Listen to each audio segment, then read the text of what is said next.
Hello everyone, welcome back to the Codon plus. Codon plus आपके लिए आज के लिए नया टॉपिक ले गया है रिलेशन के ऊपर। अभी क्या है, किस तरीके का है, इसके बारे में जाती है। थोड़ा थ्योरी बेस चल रहा है क्योंकि हमने सारी प्रैक्टिकल इम्प्लीमेंटेशन उसके बारे में सब कुछ जान लिया है। अब हमें थ्योरी के बारे में भी जानना है, जो कि उस कॉलेज बेस में है कि कॉलेज में जो BCA BTech वाले होते हैं उनके लिए ये सारी चीज़ें आती हैं।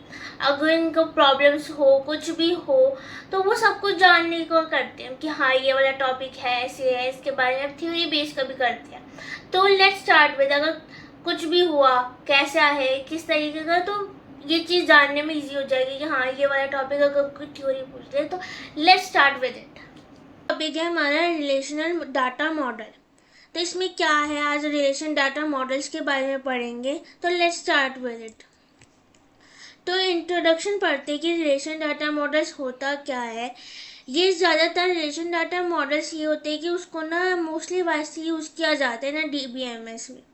कैसे? क्योंकि इसमें ना डाटा जो होता है मॉडल्स किया जाता है। जब डाटा का कोई मॉडल हो या डाटा को दिखाना हो, स्टोर्स करना हो, उसका रिलेशंस दिखाना हो, कुछ दिखाना हो, तो हम उसको कैसे करते हैं, उसका डाटा मॉडल बनाते हैं, मॉडलिंग कर देते हैं कि हाँ एक जगह पर हम लिख लेते हैं कि ये इन्फॉर्मेशन है, फिर उसको हम एक जगह उसका रिलेशन बना के रख देते हैं कि हाँ मार्क्स ये हैं। जैसे स्टूडेंट के टेबल्स बनाए हैं हमने, इतने एम्प्लॉयज़ के टेबल्स बनाए हैं, उसमें हमने क्या था, हम पे पहले से इन्फॉर्मेशन थी सबकी, अब बस उसको अपडेट करना था। कैसे उसका क्रिएट टेबल करते थे, उसका रिलेशंस बनाते थे, उसको रोज़ में डालते थे, कॉलम्स में डालते थे, जो कॉलम्स के होते थे कि कॉलम्स क्या क्या, नेम डालना है, उसमें ID डालनी है, रोल नंबर डालने हैं, तो कॉलम्स में डल जाता था नेम्स वगैरह। और रोज़ में क्या डलता था, उसके नेम्स वगैरह जो भी उसकी इन्फॉर्मेशन है। उसके कुछ फीचर्स देखते हैं, जैसे कि उसको डाटा को स्टोर करना इजी हो जाता था इन टेबल में, और उस टेबल्स को सीरियस वाइज देखने, जैसे कभी किसी का रोल नंबर देखना है, नाम देखना है, कोई अदर इन्फॉर्मेशन देखनी है, तो डाटा स्टोर इजी होती है, एक कमांड पे सारी इन्फॉर्मेशन आ जाती है। उसको इजी टू अंडरस्टैंड हो गया था आप लोगों के लिए समझना कि हाँ कैसी इन्फॉर्मेशन है, किस तरीके की है, उसका टेबल्स वगैरह, कमांड्स वगैरह। प्राइमरी की का पता चला, फॉरेन की क्यों यूज़ होती है, और सपोर्ट किस लिए करते हैं SQL। ज़्यादातर लोग MySQL, SQL ऐसी चीज़ें यूज़ कर रहे होते हैं, PostgreSQL या ओक्रेलिक और MySQL सबसे ज़्यादा यूज़ किया जाता है। मोस्ट रेटेड ऐप्स हैं ये, क्योंकि बहुत जल्दी यूज़ भी हो जाते हैं और इजी टू कमांड्स वगैरह होती हैं इन सब की, तो इसलिए हम ज़्यादातर SQL, MySQL, SQLite यूज़ किए जाते हैं फॉर बिग प्रोजेक्ट्स। तो ये सारी चीज़ें देखते हैं। तो अब इसका इंट्रोडक्शन किसने किया है, डॉक्टर EF COD 1970। ये ज़्यादातर नहीं पूछा जाता किसने इंट्रोड्यूस किया, बस आपकी जनरल नॉलेज के लिए होना चाहिए कि हाँ इसने इंट्रोड्यूस किया है ये सारी चीज़ें। तो नेक्स्ट पे चलते हैं। अब ये terminally logical of relational models क्या होता है। ये होता है कि इसमें हमारे पता चलता है कि किस तरीके के रिलेशंस बनेंगे मॉडल्स में, किस तरीके की चीज़ें होती हैं। जैसे रिलेशन बनाना है, टेबल का होगा, जो हम रिलेशन जो होता है टेबल होता है, ये एक तरीके से दूसरे तरीके के नेम होते हैं। कि जैसे अगर कोई टेबल है, आपसे पूछे रिलेशनल का दूसरा नाम क्या है, टेबल कहते हैं उसे। टपल को रोज कहते हैं, और एट्रीब्यूट्स को कॉलम कहते हैं। डोमेन को अलाउड वैल्यूज एट्रीब्यूट्स होता है। तो ये दूसरे तरीके के बस नेम्स गिवन है आप लोगों को कि हाँ इसका क्या चीज़ें हैं क्या नहीं है, एक तरीके से एक अदर इंफॉर्मेशन की तरह है। जैसे degree, numbers of attributes, candidate और टपल्स। जो एट्रीब्यूट्स है कॉलम, जैसे मैंने आपको याद करवाया था एक पहली क्लास में, दूसरी कुछ क्लासेस में पहले मैंने करवाया था कि डिग्री को जो है कॉलम कहते हैं, और कार्डिनेटरी को हम कहते हैं रोज की, अगर जहाँ पे भी CC जो है मैच नहीं होता और RC ऐसे मैच होता है। तो ये चीज़ याद रखना। जैसे कि हमने इसमें देखा रिलेशन क्या है, हमारे पास स्टूडेंट का रिलेशन है। टेबल किसका बना था हमारा, जो हम टेबल बार बार बोलते टेबल, वो रिलेशनल है, ये हमेशा याद रखना कि रिलेशन स्टूडेंट्स का है, टेबल जो स्टूडेंट्स का है। टपल जो हमारा क्या है, रोज में हम पे क्या आई इन्फॉर्मेशन, क्या क्या इन्फॉर्मेशन डालनी है। एट्रीब्यूट जो कॉलम्स भी कहते हैं, जैसे रोल नंबर हो गया, नेम हो गया, एज हो गया, ये सब। अब डिग्री क्या थी हमारी, कॉलम, क्या थी, कॉलम। तो कॉलम हम कैसे करेंगे, जैसे हम पे क्या क्या इन्फॉर्मेशन, रोल नंबर है, नेम है, एज है, ये क्या हमारे कॉलम तीन है हम पे। और कार्डिनलिटी कितने बने हुए हैं, रो थी जो हमारी जो सिर्फ एक ही इन्फॉर्मेशन दे रखी है, रोल नंबर भी एक है, नेम भी एक है और एज भी, तो ये पूरा क्या बना, एक ही टेबल बना। रो सिर्फ एक ही आई है, अभी कोई और इन्फॉर्मेशन किसी की डाली नहीं है, तो सिर्फ उसने बोला कि एक ही तो इन्फॉर्मेशन हमारे पास कार्डिनलिटी में, रो सिर्फ एक ही है। और डिग्री जो कॉलम है वो हमारे पास 3 है। फिर हम आते हैं डोमेन को अच्छे से समझते हैं कि डोमेन क्या होता है। डोमेन ज़्यादातर पॉसिबल होता है एट्रीब्यूट्स को कहते हैं कि हाँ ये एट्रीब्यूट्स हैं, ये सारी इंफॉर्मेशन है। जैसे एज है, किसी की सर्टेन एज दे दी कि हाँ वो एज जो है जितनी भी एज होगी, जैसे हम बोलते हैं ना कि 18 के बाद 18 हुई या फिर 18 से बड़ा हुआ कोई, तो वो वोट दे सकता है। तो वैसी तो ये एट्रीब्यूट हो गया कि हाँ एट्रीब्यूट हमारे पास एज है। और फिर हमारे पास एट्रीब्यूट है जेंडर। क्या है, जेंडर। एट्रीब्यूट्स क्या था, हमारे कॉलम्स थे, जो कॉलम्स में हमें दे रखा है एज, एज जो है हमारे पास कि हाँ ये एज है। और डोमेन जो एट्रीब्यूट्स को अलाउ करती है कि हाँ ये हमारे पास एट्रीब्यूट्स हैं कि ये सर्टेन से एज है, 18 से 18 के ऊपर वाली एज है, तो वो सारी चीज़ें डोमेन्स में डाल दी है। एट्रीब्यूट हम पे फिर दे दिया कि जेंडर है, तो डोमेन में क्या होगा उसकी, या तो मेल होगी या फीमेल होगी, अदर्स होगी, यही सब हो गए। हाँ कि हाँ ये वाले इंफॉर्मेशन डोमेन्स में है कि कुछ सर्टेन कॉलम्स में डाल दी गई कि हाँ ये डोमेन्स में आएगा। तो ये सब रोज में देखी जाती है। तो ये था हमने डोमेन्स पढ़ा। अब हमारे एट्रीब्यूट्स क्या होते हैं, तो ये होते हैं हमारे कॉलम्स, जो हम इतनी जैसे बोले जा रहे हैं कॉलम्स कॉलम्स, तो एट्रीब्यूट्स तो कॉलम्स होते हैं। अब ये student ID, name, age, course और ये एट्रीब्यूट्स, ये सिंपली हमारे जो होते हैं ये एट्रीब्यूट्स होते हैं। जितना भी जो हमें ऊपर इंफॉर्मेशन जितनी भी डालनी है वो सारा हमारे एट्रीब्यूट्स या कॉलम कहलाया जाता है। अब इसके सिंपल कुछ टाइप्स होते हैं। पहले तो सिंपल ही है, फिर कॉम्पिटिटिव है, सिंगल वैल्यूड हो गई, या मल्टीपल वैल्यूड हो गई, या डिराइव्ड हो गई। ये जैसे हमने बोला ना सिंगल वैल्यूड क्या हो गई, हमारे पास कोई भी सिंगल एक वैल्यू एज आ गई या फिर रोल नंबर आ गया, कुछ आ गई। मल्टीपल में फ़ोन नंबर, आधार कार्ड में, मल्टीपल में हम ये सब कुछ डालते हैं। तो ये सब कुछ होता है एट्रीब्यूट्स कि हाँ इतनी सारी इन्फॉर्मेशन हो गई किसी की। फिर हम आते हैं टपल्स पढ़ते हैं। टपल्स क्या होता है, जो कि हम पे इंफॉर्मेशन है कि ये सारी जो है रोज़ में डालनी है। टपल्स रोज़ होती है हमारी। अब इसमें इम्पॉर्टेंट ये होता है कि हमें ये जितने भी है कि हाँ ये टेबल बना हुआ है, ये तो कॉलम्स हो गया, अब उसमें जितनी भी इंफॉर्मेशन डालनी है वो रोज़ हुई है, टपल्स हुई। अब इसमें रिप्रेजेंट वन रिकॉर्ड है, नो डुप्लीकेट। ये जब हम रोल नंबर डाल रहे होते हैं या कुछ भी डाल रहे होते हैं, जैसे आईडीज डाल रहे होते हैं, आधार कार्ड नंबर होता है, उस पर हम क्या लिख देते हैं, प्राइमरी की डाल देते हैं कि उसमें ना तो रिकॉर्ड जो है डुप्लीकेट ना बन जाए। अगर किसी ने इन्फॉर्मेशन जो है बार बार दो बार डाल दी या 3 बार डाल दी, तो वो डुप्लीकेशन हटाने के लिए हमें उसके लिए भी कोई कमांड लिखते हैं कि हाँ उसके लिए वो डुप्लीकेट ना हो जाए, डुप्लीकेशंस को हटाते हैं। तो ये सारी चीज़ें चेक करते हैं। फिर हम देखते हैं रिलेशंस क्या होते हैं। रिलेशंस जो होते हैं जो दोनों टेबल्स को कनेक्ट कर, जैसे रोज और कॉलम्स को टेबल बना दे प्रॉपर तरीके से। जैसे स्टूडेंट्स रिलेशंस हो गए 101, 102, ये क्या है हमारी रोज है, और ऊपर जितनी भी है वो कॉलम्स है। तो इन दोनों टेबल्स को मिला के क्या बनता है, इन दोनों सारी इंफॉर्मेशन को मिला के क्या बनेगा, प्रॉपर एक टेबल बनेगा एक सर्टेन, जिसको हम कहते हैं रिलेशनल। फिर हमारे पास कैरेक्टरिस्टिक्स ऑफ रिलेशंस क्या होते हैं, जिसमें हर चीज़ का यूनिक कोई नेम होगा। हर कॉलम का अलग अलग नेम होता है, किसी में नेम डला होता है, किसी में एज डला होता है, किसी में आईडी डली होती है, सारे रिलेशंस अलग होते हैं। एट्रीब्यूट्स हर नेम्स यूनिक होते हैं, सब कुछ कॉलम्स नहीं होते हैं, यूनिक टेबल्स के नेम डाले जाते हैं। एट्रीब्यूट्स अलग से होते हैं, उसमें हर चीज़ चेंज होती है। Order of rose doesn't matter, इसका क्या, ऑर्डर रोज की कोई मैटर नहीं होती कि कोई भी इंफॉर्मेशन कहीं पे डाला, जैसे पहले नेम लिख दिया, लास्ट में रोल नंबर डाल दिया, उसके कुछ नहीं है। Order of column doesn't matter. अब इन दोनों का एक तो ये मतलब भी बन सकता है कि अगर ऑर्डर ही सही ना हो। फॉर एग्जाम्पल मैंने बोला कि एज डालो, ये एज का है और इधर आईडी है हम पे।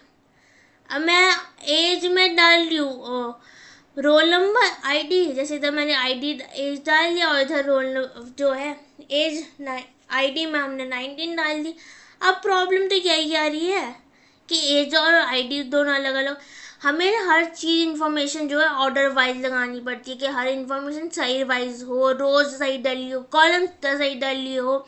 ये सारी चीज़ें ना हमें सही तरीके से देखनी पड़ती है कि उसका करेक्टरिस्टिक्स कैसा है, उसका रिलेशंस कैसा है, उसके रिलेशंस के अकॉर्डिंग टेबल्स क्या बन रही है, क्या टेबल में क्या इन्फॉर्मेशन मांगी गई है, क्या इन्फॉर्मेशन हमारे पास जो हमने टेबल बनाया वो सही है। डुप्लीकेशन वॉज नॉट अलाउडेड, हम कभी कहते थे ना कि डुप्लीकेट जैसे आईडीज बन जाती है हमसे कभी कभी, तो हम उसके लिए प्राइमरी कीज करते हैं। तो वैसे हमें चेक करना होता है कि कोई डुप्लीकेट रो तो नहीं बन गई हमसे, कि एक इंसान की 2 बार इंफॉर्मेशन तो नहीं बन गई। फिर हम देखते हैं कि उसका ऑटोमेटिक वैल्यूज तो नहीं है, कोई कुछ कंटेंट्स थोड़ी ना हो रहा है उसका। इस वैल्यू की सेल्स चेक करी जाती है कि इंफॉर्मेशन कैसी है, किसके बारे में है, उसका अपग्रेड किया जाता है, इस इंफॉर्मेशन को चेक करना पड़ता है। और every relation has a primary की, हर जो रिलेशन होता है वो प्राइमरी की होती है, जैसे Aadhaar card number, IDs, roll number और फ़ोन नंबर, ये सारी जो होती है प्राइमरी कीज़ के लिए जाती है। किसी का नंबर, अगर आपका नंबर अगर है 21345 ऐसे अगर कुछ है, XYZ है, तो उसमें आप क्या किसी और का नंबर सेम होगा? नहीं। हाँ, ये हो सकता है कि स्टार्टिंग के डिजिट सेम हो जाए, लास्ट के 2 डिजिट चेंज हो जाए, या लास्ट के स्टार्टिंग के चेंज होगा, लास्ट की थोड़ी सी सेम हो गई, तो चेंजेस तो होंगे नंबर्स में। सारी प्राइमरी कीज है तो प्राइमरी कीज में नंबर्स कभी भी सेम नहीं होते, ये हमने टेबल्स में चेक भी किया था करते वक्त। फिर हम देखते हैं रेशनल कांस्टेंट। अब ये क्या होता है? Constraints are rules that ensure accuracy and consist of data. ये क्या है? जब कांस्टेंट में हम ये देखते हैं कि अगर रूल्स और कोई एक्यूरेंसी हो, मतलब सही चीज़ें बनी हो, उसके बारे में सही हो, फिर इसके बारे में देखते हैं एक्यूरेसी भी होना चाहिए कि नहीं होनी चाहिए, और कंसिस्टेंसी भी होनी चाहिए कि हाँ उस काम में अगर कोई काम शुरू किया आपने और आप उसको कर ही नहीं रहे ठीक से, अगर हम ये देखें कोई टारगेट होगा तो वो टारगेट जो हमें पूरा देखना होगा उसकी एक्यूरेसी क्या है। जैसे कंटेंट क्रिएटर्स हैं, वो हर रील टाइम टू टाइम डालते होंगे, रेगुलर होंगे, वीक्स में अपनी रील्स देखते होंगे कितनी कितनी है, टाइमिंग्स उन्हें पता होगा किस टाइम पे रील डालेंगे तो हमारे व्यूज़ आएंगे, लाइक्स आएंगे, हमें ये सब पता होता है। तो एक्यूरेसी पता है उनको, वो पता है कि अगर हम इस काम को, अगर किसी को रील क्रिएटर बनना है या यूट्यूबर बनना है, उन्हें पता होगा कि उन्हें किस टाइम पे वीडियोस डालनी है, किस जगह पे डालनी है, ताकि लोग देखें, व्यूज़ देखें, उनके लाइक्स आए, सब्सक्राइबर्स हो, तो उन्हें पता है अपना। तो इसके पहले तो कुछ टाइप्स है डोमेन, फिर आता है, फिर की आता है, फिर कॉन्स्टेंट आता है,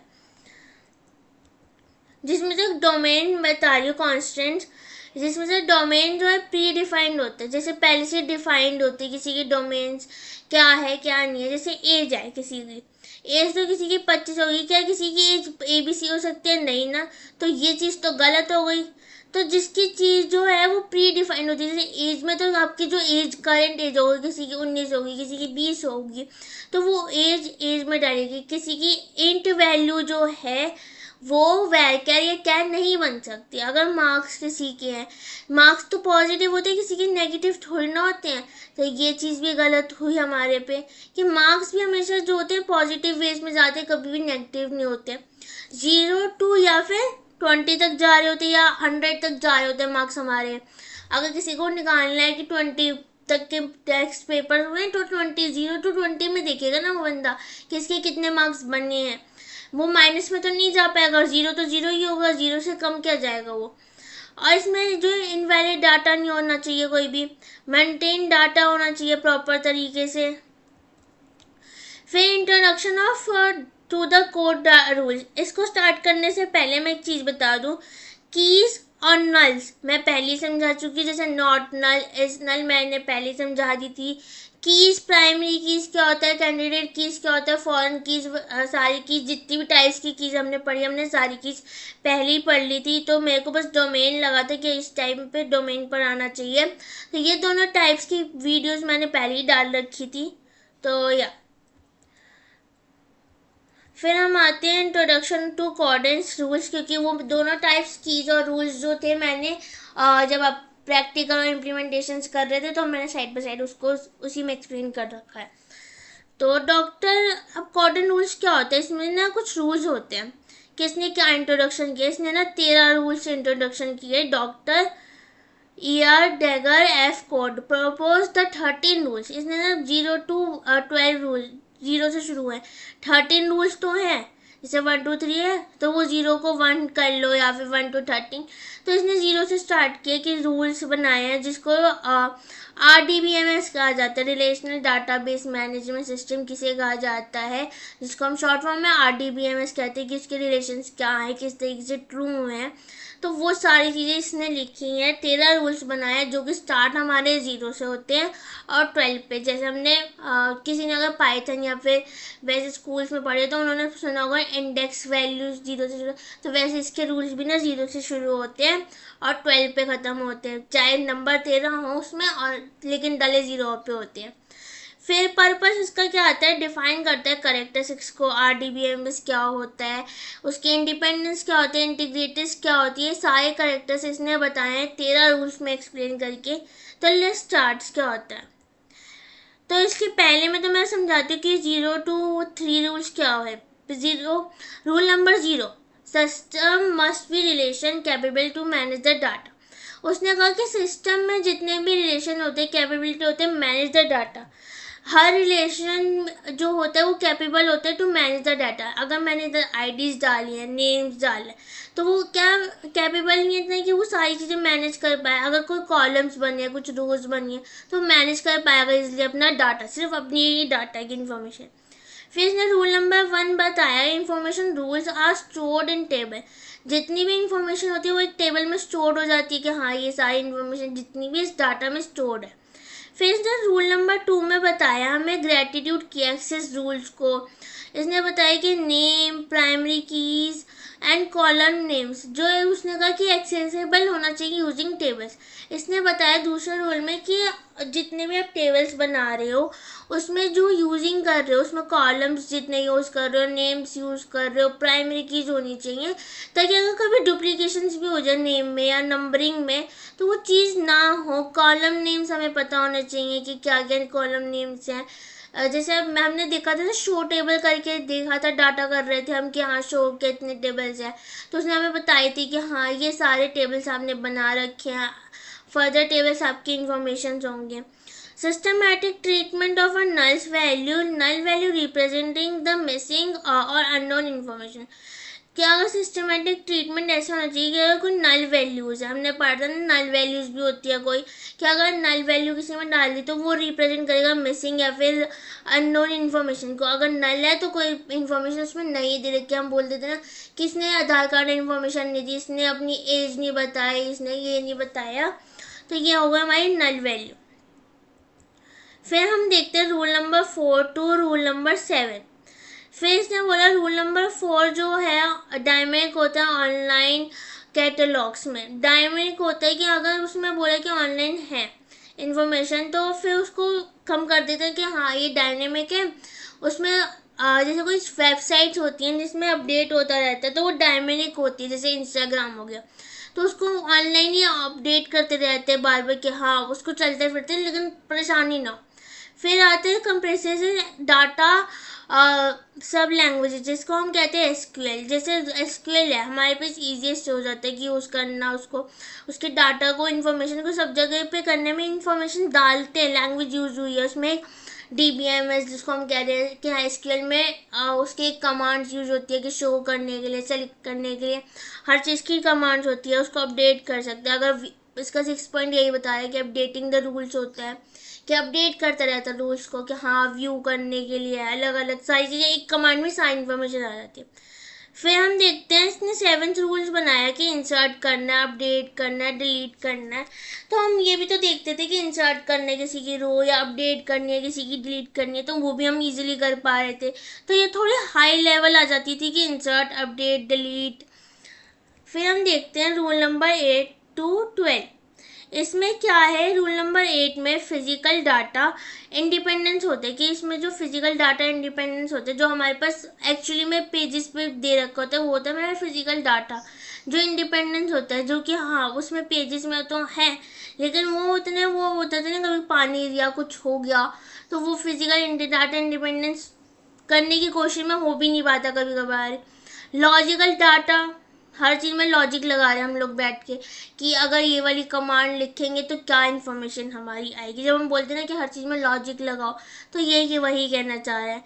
इंटीग्रेटेड इंडिपेंडेंस क्या होता है? इंटीग्रेटेड ये होता है कि जब डाटा खुद में इंफॉर्मेशन लेने की कोशिश कर रहा है, उसकी अलग अलग सीरीज बनाने की कोशिश हो रही है उसकी, या फिर कुछ इंटीग्रेटेड अलग से दिखाने की कोशिश हो रही है कि अलग अलग ही करके दिखा सके, तो वो चीज़ हो गई। फिर हम आते हैं डिस्ट्रीब्यूशन इंडिपेंडेंस में। अभी ये है हमारे पास रूल नंबर 11 और 12। फिर इसमें हम देखेंगे डिस्ट्रीब्यूशन, जब हम डाटा को इंडिपेंडेंस करने के लिए डिस्ट्रीब्यूट कर रहे थे, कभी हम आईडी देख रहे हैं, कभी नेम्स देख रहे हैं, कभी कुछ देख रहे हैं, हम हमारी इन्फॉर्मेशन को ना डिस्ट्रीब्यूट कर देते कि हाँ ये वाली इन्फॉर्मेशन इतनी दिख। जैसे फॉरेन की और प्राइमरी की में सिर्फ एक ही टेबल तो सेम था हमारे पास, बाकी सारे टेबल तो क्या थे, जैसे इधर आईडी बना हुआ है तो इस वाले में भी आईडी था, बस इतनी इन्फॉर्मेशन देख पा रहा है वो, आधी आधी, पूरी तो वो देख ही नहीं पा रहा। फिर उसने देखा कि रूल नंबर 12 में कि इसमें जो सुपरवाइजन रूल्स होते हैं, नॉन सुपरविजन रूल्स होते हैं। ये क्यों होते हैं कि इसमें रूल्स जो होते हैं वो बहुत ज़्यादा क्रिएट हो जाते हैं कि हाँ ऊपर नीचे सब कुछ दिक्कत दे ही रहा होता है कि हाँ इसके रूल्स कभी हम देखते हैं ना कि हाँ एक टेबल ऊपर चला गया, फिर ये इधर चला गया, तो वो चीज़ें भी हो जाती थी। इसमें लो लैंग्वेज भी यूज़ हुई थी, जैसे रिलेशनल इंटीग्रेटेड हमने रूल्स पढ़े थे कि रिलेशनल इंटीग्रेटेड्स क्या होते हैं वगैरह वगैरह, तो वो सारी चीज़ें देखी उसने। लो लैंग्वेजेस हुई उसमें, बाय पास नहीं हो पाए, या फिर पास हुए तो फिर उसमें कुछ ना कुछ प्रॉब्लम्स हुई, वो तो चल नहीं पाया रूल नंबर 2। तो that's it. Thank you for watching this video. If you like this video, like, share and subscribe this channel. अगर कुछ भी डाउट होता है तो कमेंट सेक्शन से पूछे, और अगर कुछ और पर्सनल बात करनी है कि इस रिगार्डिंग कि हाँ ये क्या है किस तरीके, तो मुझे इंस्टाग्राम पे कोडेन प्लस पे भी मैसेज कर सकते हैं। मैंने डिस्क्रिप्शन बॉक्स में इंस्टाग्राम का चैनल लगा रखा है कि इंस्टाग्राम में क्या क्या है, उसमें क्वेश्चन आपको हर चीज़ मिलेगी, टिप्स हो गई या फिर कुछ क्वेश्चन हो गए जो आते हैं, तो वो मैंने उस पर डाल दिए। और अगर कुछ भी डाउट्स होते हैं तो आप मेरे को कमेंट करके भी पूछ सकते हैं, और मेरे को पर्सनली कोडेन प्लस पे भी मैसेज कर सकते हैं इंस्टाग्राम में। तो so thank you for watching this video.